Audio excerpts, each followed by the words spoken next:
Assalamualaikum warahmatullahi wabarakatuh. Nama saya Putri Rahmayani, NIM 210304201.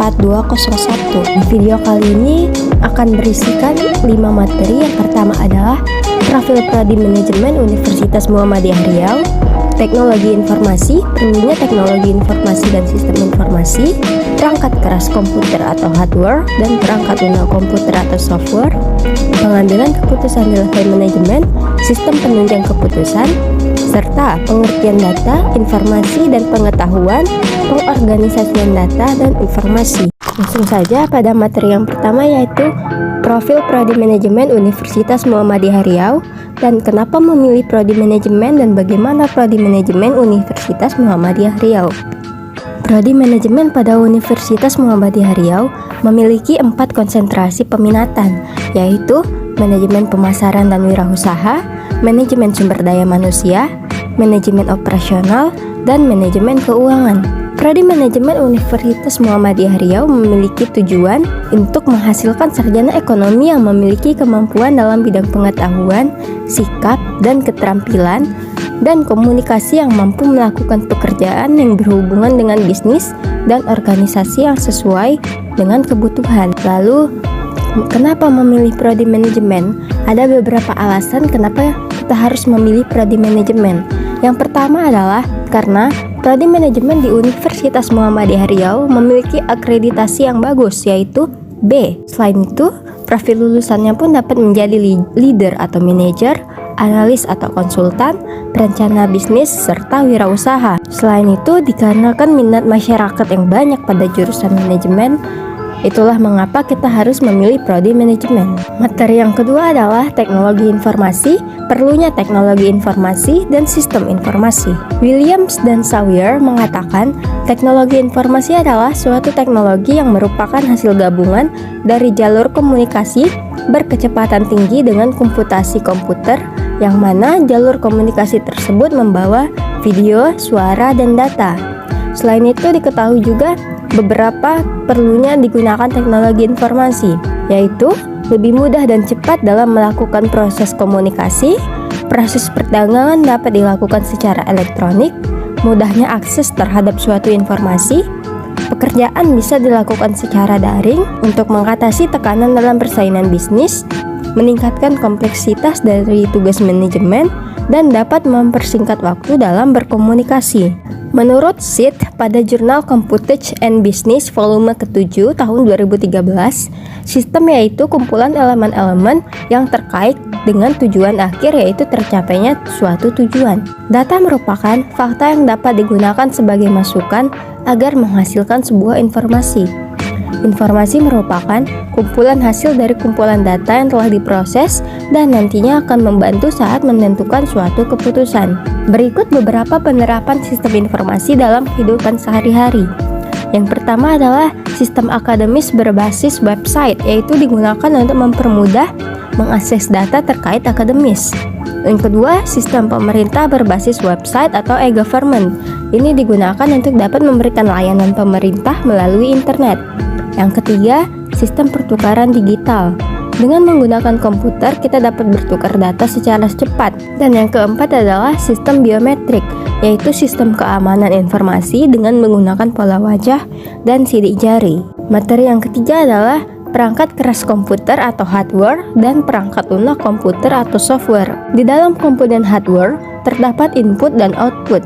Perangkat input atau perangkat masukan adalah perangkat yang memiliki fungsi memasukkan data ke dalam sistem komputer.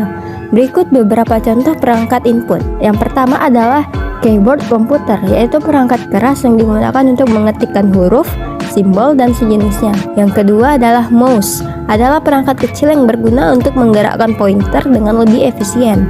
Yang ketiga adalah mikrofon, yaitu perangkat yang digunakan untuk memasukkan suara agar dapat diproses oleh sistem komputer. Dan yang keempat adalah scanner, yaitu perangkat yang memiliki fungsi untuk menginput data seperti gambar. Unit sistem adalah perangkat pengolah data yang terdiri dari komponen elektronik.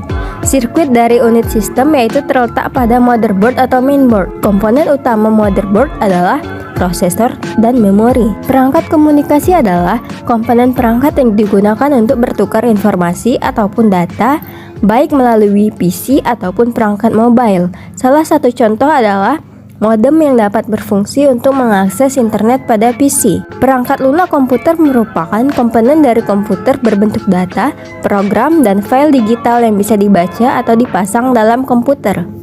Jenis aplikasi perangkat lunak ada 4, yaitu perangkat lunak sistem operasi, perangkat lunak driver, perangkat lunak aplikasi, dan bahasa pemrograman. Materi yang keempat adalah pengambilan keputusan di level manajemen serta sistem penunjang keputusan. Pengambilan keputusan merupakan suatu hasil dari proses mental atau kognitif yang membawa seseorang yang terlibat dalam pemilihan sebuah rangkaian aksi dari beberapa alternatif pemecahan masalah yang ada. Terdapat 3 tipe pengambilan keputusan. Yang pertama adalah terstruktur. Ini merupakan keputusan yang rutin sehingga dapat membentuk sebuah program penyelesaian. Keputusan ini terjadi dan dilakukan terutama pada manajemen tingkat bawah. Yang kedua adalah setengah terstruktur. Ini merupakan perpaduan antara keputusan terstruktur dan tidak terstruktur. Keputusan ini umumnya bersifat rumit dan membutuhkan analisis serta pengamatan yang terperinci. Yang ketiga adalah tidak terstruktur, yaitu merupakan keputusan yang tidak dapat diprogram dan tidak selalu dapat terjadi. Keputusan ini dapat terjadi dalam manajemen tingkat atas. Suatu organisasi memiliki hierarki manajemen. Secara klasik, hierarki manajemen ini terbagi atas 3 tingkatan, yaitu 1. Manajemen menengah, yaitu menangani permasalahan pengawasan yang berfokus pada masalah administrasi dan berkaitan dengan pengelolaan sumber daya.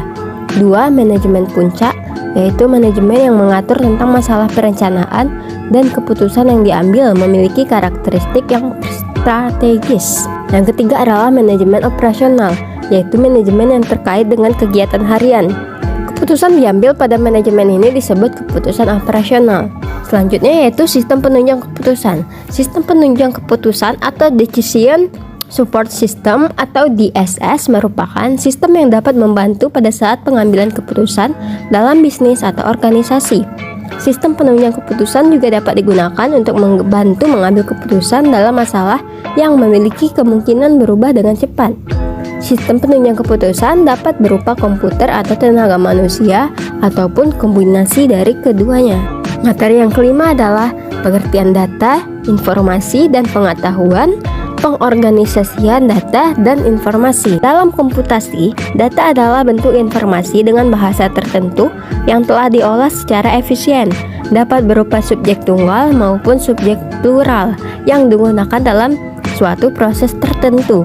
Contoh data dapat berupa lembar absensi mahasiswa dalam suatu perkuliahan, informasi yang berbentuk digital biner, khususnya yang terdapat pada media transmisi dan komputer masa kini. Selain itu ada juga yang disebut dengan data mentah, yaitu merupakan istilah yang digunakan untuk menjelaskan data dalam bentuk digital yang paling dasar. Informasi adalah hasil dari data yang telah diproses sedemikian rupa sehingga dapat memberikan pengetahuan kepada orang yang menerimanya. Informasi dapat dikatakan sebagai data apabila informasi tersebut dimasukkan ke dalam komputer, dan jika data tersebut telah diproses, maka keluarannya akan bisa dikatakan sebagai informasi. Informasi didapatkan dengan cara mengumpulkan sekumpulan data dan merubahnya menjadi sesuatu bentuk yang memiliki makna. Informasi yang telah diproses lebih lanjut dapat membentuk suatu hal yang dikenal dengan pengetahuan. Data dan informasi adalah dasar untuk pembentukan pengetahuan. Pengetahuan dapat didefinisikan sebagai informasi yang valid, kontekstual, relevan, dan dapat ditindaklanjuti. Pengetahuan juga dianggap sebagai informasi dengan makna. Dapat dilihat pengetahuan terdiri dari value, knowledge, information, dan data. Kesimpulan dari materi ini adalah manajemen teknologi informasi merupakan bidang manajemen yang mengelola sumber daya teknologi informasi sesuai dengan kebutuhan suatu perusahaan. Di dalamnya juga berisi materi lebih lanjut mengenai pentingnya sistem informasi dan pengetahuan, serta pemahaman tentang perangkat yang ada pada komputer. Baiklah, itu saja materi yang saya sampaikan pada video ini. Assalamualaikum warahmatullahi wabarakatuh.